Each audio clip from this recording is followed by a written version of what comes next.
मुझे एक बात बताओ भाई, जो बता सकते हैं, अगर किसी मंदिर के लिए जमीन खरीदनी है तो जमीन की मालिकी किसकी है वो हमारे देश में कौन तय करता है? सबको मालूम है, कलेक्टर करता है सर, रेवेन्यू ऑफिसर वही है। तो अगर वक्फ की भूमि जो वक्फ कर रहा है उसकी है या नहीं है, इसकी जांच कलेक्टर करे तो इसमें आपत्ति क्या है? वक्फ तो दान है भाई, और दान अपनी संपत्ति का किया जा सकता है, किसी और की संपत्ति का नहीं किया जा सकता। गांव में कोई बेचारा अमेरिका गया है 4 महीने पढ़ने के लिए, घूमने के लिए, आता है तो कि वक्फ घोषित हो गया। कोई कारोबार करने के लिए दिल्ली आया, आता है तो कि वक्फ घोषित हो गया। अरे ऐसे नहीं होता भाई, कलेक्टर को पूछना पड़ेगा सरकारी संपत्ति है या नहीं है, इसकी जांच करनी चाहिए या नहीं करनी चाहिए। ढेर सारे मंदिर बनते हैं, बने भी है, बनेंगे भी, ढेर सारे चर्च बने हैं, गुरुद्वारे बने हैं, सरकारी संपत्ति पर बन सकते हैं क्या? नहीं बन सकते मान्यवर। जहां वक्फ की घोषणा होती है वो भूमि सरकारी है या नहीं है वो सत्यापित करना ही चाहिए, और कलेक्टर के अलावे इसको कोई सत्यापित नहीं। मान्यवर, इन्होंने मैंने पहले भी बताया मान्यवर, कोर्ट को भी रास्ते से निकाल दिया। मैं बाद में बात करता हूं मान्यवर, ये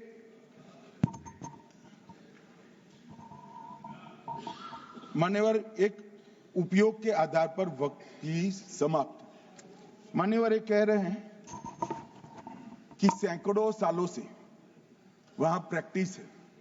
अब वो तो वक्फ रजिस्टर हो गया, आपने घोषित कर दिया, वक्फ में रजिस्टर भी हो गया, अब इसका सवाल नहीं है। मगर सैकड़ों साल की प्रैक्टिस, मुगलों के समय की प्रैक्टिस आज घोषित की जा सकती है क्या? अगर वहां नमाज पढ़ रहे हैं तो लोग देखते होंगे, कब्रिस्तान होगा लोग देखते होंगे, दरगाह होगी तो लोग देखते होंगे, और घोषित भी हो चुका होगा, रजिस्टर भी हो चुका होगा। अब अगर आप वक्फ घोषित करना है तो उसको ऐसे नहीं कर सकते मान्यवर, अधिकृत करना चाहिए। मान्यवर, जो दूसरा सुधार लेकर आए किरण जी, वो ही है कि धारा 36 में वक्फ संपत्तियों को बिना किसी स्पष्ट प्रक्रिया से, मालिकी की प्रक्रिया से पंजीकृत नहीं किया जा सकता। मान्यवर, अपील का प्रावधान वर्तमान में अधिनियम में ट्रिब्यूनल के निर्णय के खिलाफ अपील करने का कोई प्रावधान नहीं है। ये दृष्टिभ्रम खड़ा कर रहे थे गोगाई जी कि हाईकोर्ट में जा सकते, हाईकोर्ट में सिविल सूट नहीं जा सकता, रीट के अधिकारों का उपयोग कर हाईकोर्ट में जा सकते हैं। सिविल सूट में ज्यादा प्रोटेक्शन मिलता है मूल मालिक को, आपने सिविल सूट को खत्म कर दिया था। रीट के जुडिक्शन बहुत सीमित है, हम सब जानते हैं कि ये सीमित कर दिया गया था, आप भी जानते हो, मगर आपको वोट बैंक चाहिए। मान्यवर, ये हमारा स्पष्ट सिद्धांत है भारतीय जनता पार्टी की, मोदी सरकार का, कि वोट बैंक के लिए हम कोई कानून नहीं लाए। कानून न्याय के लिए होता है, कानून लोगों के कल्याण के लिए होता है। इन्होंने कहा कैसे कैसे कानून आए हैं, मैं बता देता हूं सब। अभी कांग्रेस के महासचिव और माननीय सदस्य कह रहे थे क्या कानून आ रहे हैं सब, किस प्रकार के कानून आ रहे हैं। मान्यवर, इसी सदन में नरेंद्र मोदी सरकार ही महिलाओं को 33% आरक्षण का कानून लाई। इसी सरकार में पिछड़ों को संवैधानिक अधिकार दिया गया। मान्यवर, इसी सरकार में बजट जो आए, इसमें गरीबों को गैस, शौचालय, पानी, 5 लाख तक का बीमा, 5 किलो अनाज, बिजली और घर दिए गए। मान्यवर, और कन्वर्जन कानून की बात करते थे और हंसते हंसते कहते थे कर्नाटक सरकार कन्वर्जन कानून लेकर आई है। सबसे पहला कन्वर्जन कानून उड़ीसा और मध्य प्रदेश में कांग्रेस सरकार लेकर आई, मगर उस वक्त कांग्रेस सरकार तुष्टीकरण की नीति पर नहीं चलती थी, महात्मा गांधी के सिद्धांतों पर चलती। मध्य प्रदेश और उड़ीसा में सबसे पहला कन्वर्जन के खिलाफ कानून कोई लाया तो कांग्रेस पार्टी लाई, और मुझे गर्व है मेरी पार्टी की सरकारें कन्वर्जन पर कानून लाती। मान्यवर, सबको अपना धर्म का अनुसरण करने का अधिकार है, कोई शौक से करे, मगर लोभ, लालच, भय, इससे धर्म परिवर्तन नहीं कराया जा सकता। किसी गरीब के पास खाना नहीं है, खाना देकर उसका धर्म बदला दोगे? कोई थोड़ा कम पढ़ा लिखा व्यक्ति है, उसका धर्म बदला दोगे? ऐसे नहीं होगा मान्यवर। और आपने भी किए हैं कानून, आप नए नए आए हो, आपको मालूम नहीं है मान्यवर, इनको मालूम नहीं, अभी अभी आए हैं 5 साल से। ये कांग्रेस पार्टी ने कानून किए थे मान्यवर। अपील का प्रावधान भी हमने आगे बढ़ाया, और गैर मुसलमानों के द्वारा दान की गई संपत्तियों पर, गैर मुसलमानों की दान की संपत्तियों पर वक्फ अधिनियम को हमने लगने से मना कर दिया। मानो उनके लिए चैरिटी कमिश्नर का कायदा है। ये प्रैक्टिसिंग इस्लाम, जो इस्लाम की प्रैक्टिस करते हैं, इसीलिए मान्यवर हमने ओवरराइडिंग इफेक्ट को भी समाप्त कर दिया। मान्यवर, ये ट्रस्ट का नियमन करने का जो कानून होता है, जैसे चैरिटी कमिश्नर के कानून में कोई ओवरराइडिंग इफेक्ट नहीं है। जहां क्लासेस आते हैं वहां ओवरराइडिंग इफेक्ट होती है। यहां ओवरराइडिंग इफेक्ट इसलिए देगी कि आप जिसकी संपत्ति हड़पी जाएगी उसको कोर्ट से जाने से रोकना चाहते थे, इसलिए ओवरराइडिंग इफेक्ट जो हमने मान्यवर निकाल दिया है। मान्यवर, एक ऐसी चर्चा लेकर आए कि चर्चा नहीं, मैं आपको बताना चाहता हूं 2013 में जो अमेंडमेंट बिल आया, जिसके कारण ये बिल लाना पड़ा, वो बिल में कुल मिलाकर 5.4 घंटे चर्चा हुई थी, 5.5 घंटे दोनों सदन मिलाकर, और इस बिल में दोनों सदन मिलाकर 16 घंटे चर्चा हो रही है मान्यवर, 16 घंटे। इसके अलावे हमने डिमांड किया समिति बनाओ, समिति भी बनाई, 38 मीटिंगें हुई, 113 घंटे चर्चा हुई, 284 हितधारक बनाए गए, वक्फ बोर्डों की संख्या जो उपस्थित वक्फ बोर्ड भी हुए राज्यों के 25 हुए, राज्य सरकार के प्रतिनिधि 15 राज्य सरकारों के आए, सांसद 8 हुए, विधायक विधान परिषद 7 हुए, और अध्ययन दौरे 3 किए गए, और अल्पसंख्यक आयोगों को भी 5 बुलाया गया। ये सबसे 92.68 लाख करीब 1 करोड़ सुझाव देश भर से ऑनलाइन आए, इसकी मीमांसा कर एक कानून बनाए। आप ऐसे इसको खारिज नहीं कर सकते हो भाई, पूरी प्रक्रिया को। आप जो कर रहे हैं 5.5 घंटे की प्रक्रिया, ये बहुत लोकतांत्रिक प्रक्रिया है, और हम 16 घंटे चर्चा करते हैं कि चर्चा आपके अनुरूप चर्चा नहीं हो सकती। ये सदन में हर सदस्य बोलने के लिए स्वतंत्र है, कोई परिवार की यहां चलती नहीं है। ये तो जनता के नुमाइंदे हैं, किसी की कृपा से नहीं आए हैं मान्यवर। जो दिल में है, जो जनता की आवाज है, वो रखेंगे मान्यवर। एक सदस्य द्वारा कहा गया कि ये मिसलीडिंग है कि पुराने कानून में 2013 के जो अमेंडमेंट्स थे उसमें अपील का प्रोविजन था। अब मैं कहना चाहता हूं 83(9) उसमें अधिकरण द्वारा किए गए किसी भी विनिश्चय का आदेश विरुद्ध, चाहे वो अंतरिम हो या फाइनल, इस पर अपील नहीं हो सकती। इसका मतलब अपील का प्रोविजन आपने रखा ही नहीं था। सिविल न्यायालय, राजस्व कोर्ट और अन्य प्राधिकरण, उसके अधिकार क्षेत्र पर भी प्रतिबंध लगा दिया, और सरकारी अधिसूचना जो बाद में वक्फ बोर्ड और वक्फ परिषद के एडवाइस से होगी, इसको भी कोई चुनौती नहीं दे सकता। मान्यवर, मुझे ये बताओ कि अभी अभी फैशन है संविधान लहराने की। ये संविधान के हिसाब से सरकार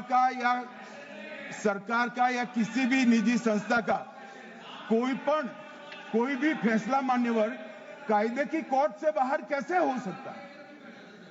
कोई भी फैसला हो, ये देश की अदालत वो फैसले तक रुचि नहीं रखेगी। नागरिक ग्रीवेंसेस लेकर कहां जाएंगे? जिसकी भूमि हड़प कर ली गई वो कहां जाएगा? ऐसा नहीं चलेगा। आपकी वोट बैंक के लिए आपने किया था, हम खारिज कर रहे हैं, हम खारिज कर रहे हैं। ऐसा नहीं चलेगा। अदालत में जाइए, जिसको ग्रीवेंसेस है इधर और साइड से, और अदालत न्याय करेगी। न्याय के लिए तो अदालतें बनी हैं। और मान्यवर, यहां एक सदस्य ने तो कह दिया माइनॉरिटी इस कानून को स्वीकार नहीं करेगी। क्या धमकाना चाहते हो भाई? संसद का कानून है, सबको स्वीकार करना पड़ेगा। स्वीकार नहीं करेंगे मतलब क्या है?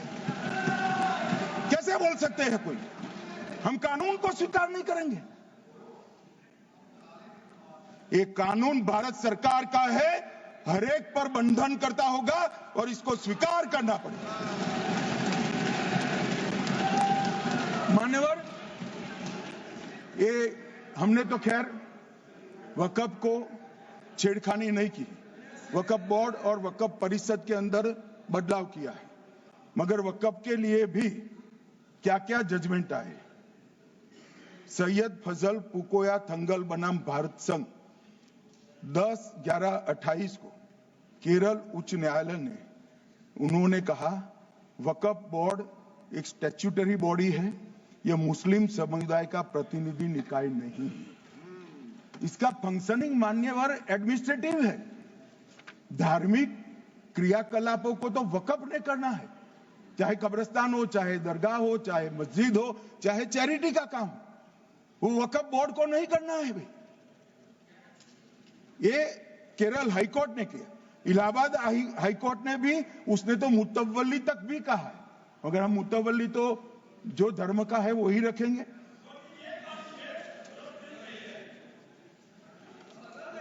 मान्यवर, इन्होंने कहा एक मुतवल्ली के कर्तव्य विशुद्ध रूप से धर्म निरपेक्ष कैरेक्टर है, मगर हम मुतवल्ली को छू नहीं रहे। मान्यवर, ये कह रहे थे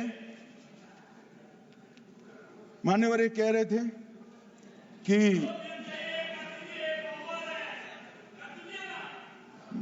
मान्यवर ये कह रहे थे कि कोई गड़बड़ियां नहीं हुई।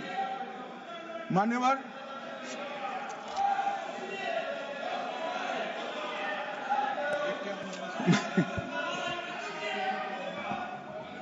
मान्यवर 2013 में अन्यायी कानून आया। भाई करने, थोड़ा शांत हो जाइए। ये 26 के कारण डरे हुए और कुछ कारण नहीं। चुनाव जो है ना अक्टूबर में, 25 में जो चुनाव है इसके कारण डरे। मान्यवर, भाई बैठ जाओ।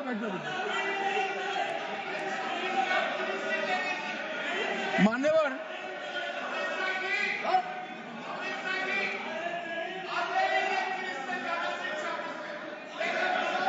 बैठ जाओ।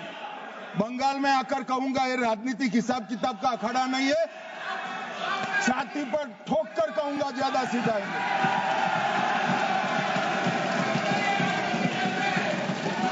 मान्यवर,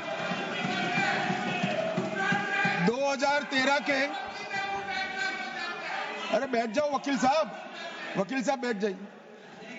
मान्यवर, 2013 में वो भी रिपीट होने वाले हैं। मान्यवर, 2013 में बैठ जाओ। मान्यवर, 1913 से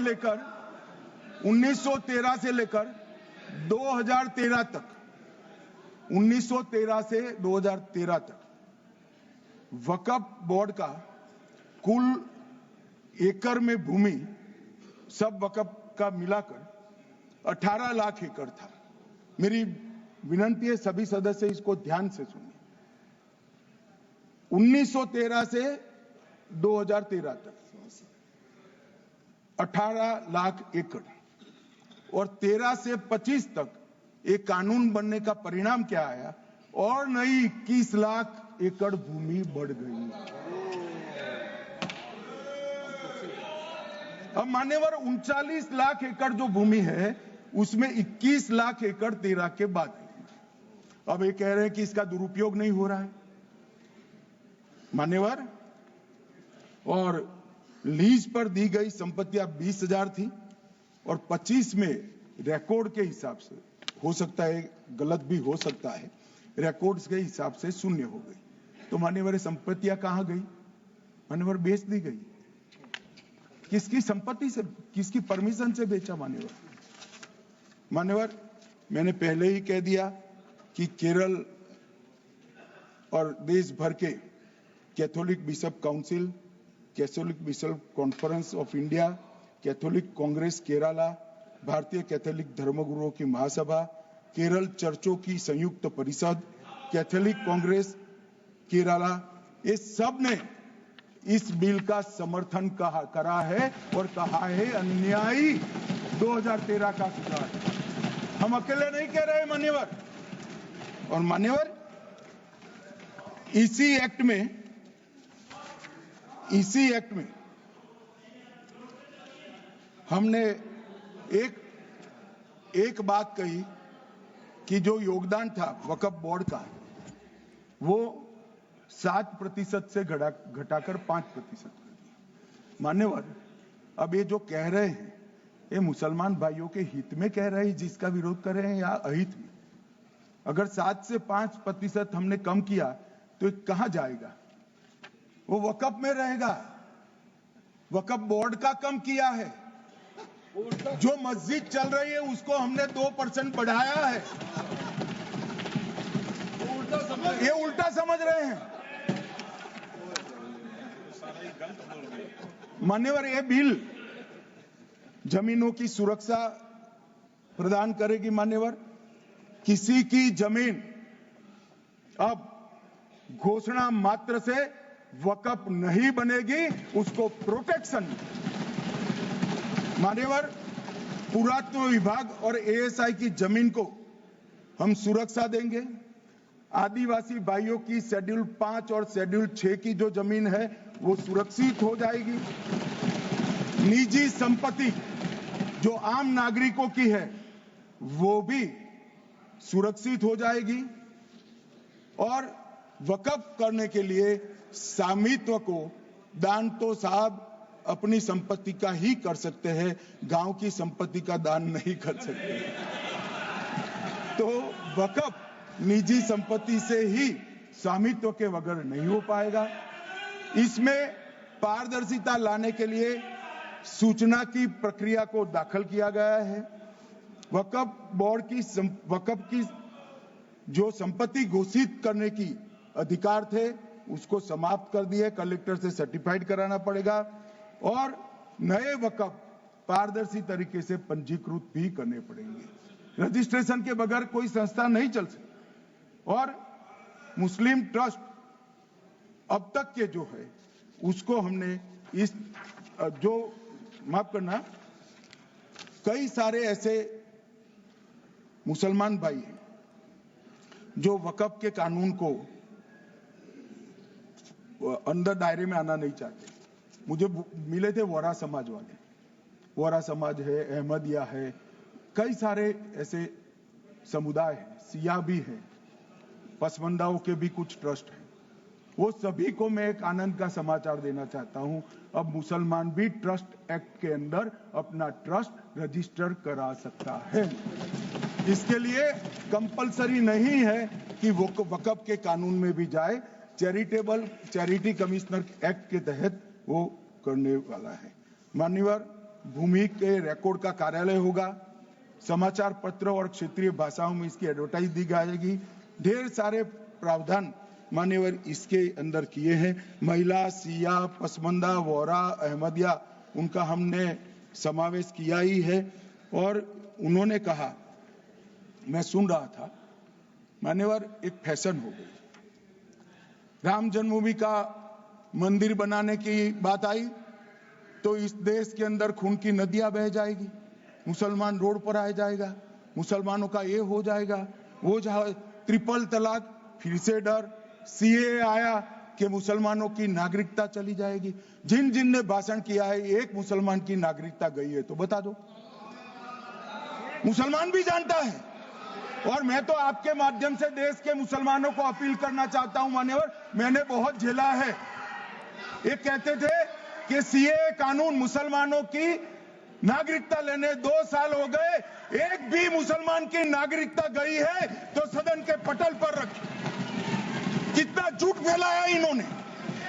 मान्यवर, धारा 370 हटाई, ये कह रहे थे मुसलमानों का ये हो जाएगा, वो हो जाएगा, फिर से उमर अब्दुल्ला जीत कर आज शासन कर रहे हैं। आतंकवाद समाप्त हो गया, विकास शुरू हो गया, पर्यटन बढ़ गया। मान्यवर, एक कांग्रेस पार्टी और उसके साथियों ने मुसलमान भाइयों को डरा डरा कर अपनी वोट बैंक खड़ी करने का काम किया। हम नहीं डरा रहे मुसलमानों को, आप डरा रहे हो भाई। आप कह रहे हो ये हो जाएगा। मैं कहता हूं इस देश के नागरिक को किसी भी धर्म का हो कोई आंच नहीं आएगी। मान्यवर, ये नरेंद्र मोदी सरकार का सरकार। मान्यवर,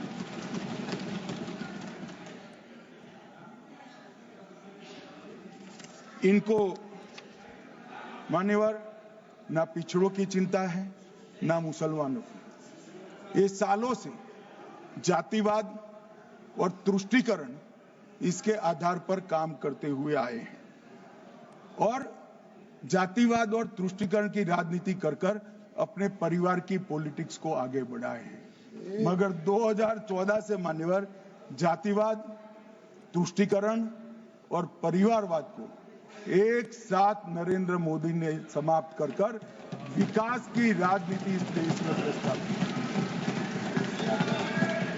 पॉलिटिक्स ऑफ परफॉर्मेंस, परफॉर्म करिए और चुनकर आइए। 3 टर्म मोदी जी को चुना है और 3 टर्म भारतीय जनता पार्टी की सरकार रहने वाली है। मेरी बात लिख कर।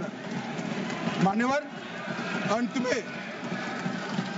अंत में मैं किरण जी को बहुत बहुत बधाई देना चाहता हूं कि बहुत अभ्यास कर सारे दूषणों को निकालकर वक्फ कानून को शुद्ध, पारदर्शी और उद्देश्यों को समर्पित बनाने का काम रिज्जू साहब लेकर आए हैं। मैं इसका समर्थन करता हूं। ईटी मोहम्मद बशीर, आप कुछ बोलना चाहते थे? छोड़िए, गृह मंत्री जी ने विषय रख दिया। मेरा नाम सर माननीय वेणुगोपाल जी ने लिया था और सर मैंने बड़ा स्पष्टता से सर कह दिया था। ईटी मोहम्मद बशीर बाद में करो। ईटी मोहम्मद बशीर छोड़िए। ईटी मोहम्मद बशीर।